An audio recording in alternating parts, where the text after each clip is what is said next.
He called me sweetheart. I called him a tow truck. You know how it is with apartment living, right? Especially in a place like Oakwood Villas, one of those sprawling, garden-style complexes built in the 90s. The walls are paper-thin.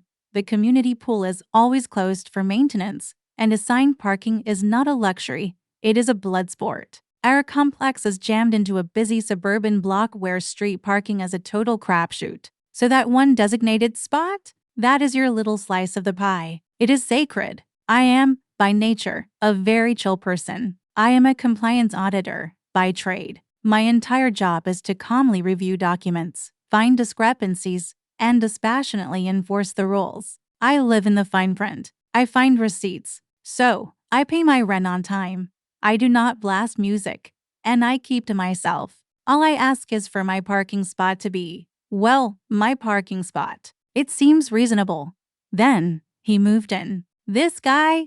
Let us call him Chad. Chad had a truck. And when I say truck, I mean one of those brand new, metallic black, quad-cab monstrosities so tall you would need a stepladder to get in. It was clearly his entire personality. It had spotless chrome rims, tires that looked like they belonged on a tractor, and a bumper sticker that just said, Lifelong Rebel. And from day one, Chad, who was assigned the spot between me and my friend Sarah, apparently believed that parking lines were merely suggestions. My spot was, of course, right next to his. Almost every day, I would come home from work to his Rebel truck half-ass hanging to feet into my space. It was not just a little over the line, it was a full-on invasion. I would have to do this ridiculous, stressful 10-point turn in my sensible little sedan, inching back and forth, squealing my tires, just to wedge my car into the sliver of space he had left me. Half the time, I would have to suck in my gut and squeeze out of my door, pressing myself against my own car, praying I did not scratch my paint on his muddy fender. It was infuriating.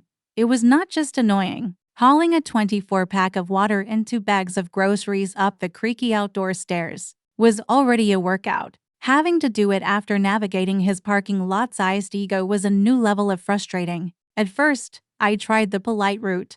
Little notes on his windshield, tucked under the giant wiper. Hey, friendly reminder about parking within the lines. The next day, I found the note crumpled in the bushes. The second note, could you please try to keep your vehicle within your assigned spot, was just gone. I texted my friend Sarah, who lived in the unit opposite mine. Is the guy in 3B driving you insane yet? She replied almost instantly. Mr. Lifelong Rebel, tell me about it. He's so far over the line on my side. I've hit my door on his running board twice. He's practically parked on my welcome mat. I'm the one who sent that first email to management. So, I was not alone. This guy was just an equal opportunity jerk. I decided to try being direct. I caught him one evening in the mailroom. He was exactly what you would picture. Mirrored sunglasses on indoors, walking with the Sonoran swagger, smelling like a cloud of Axe body spray. Hey, I said, trying to keep my voice even and non-confrontational.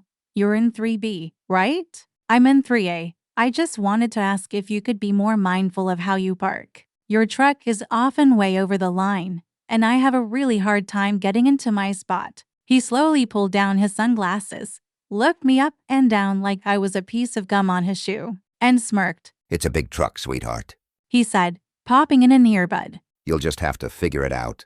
And then he just strolled off. Sweetheart. Oh, my blood just boiled. The condescension was so thick I could have bottled it. But as I walked away, the anger started to sharpen. He made 2 mistakes. The first was calling me sweetheart. The second was underestimating a woman who spends 40 hours a week auditing corporate expense reports for a living. He had no idea. I build cases, and I was suddenly very motivated to open a new file. A few days later, the whole complex got an email from management. Subject: important parking reminder. It was a general notice about adhering to parking regulations due to anonymous complaints. Plural.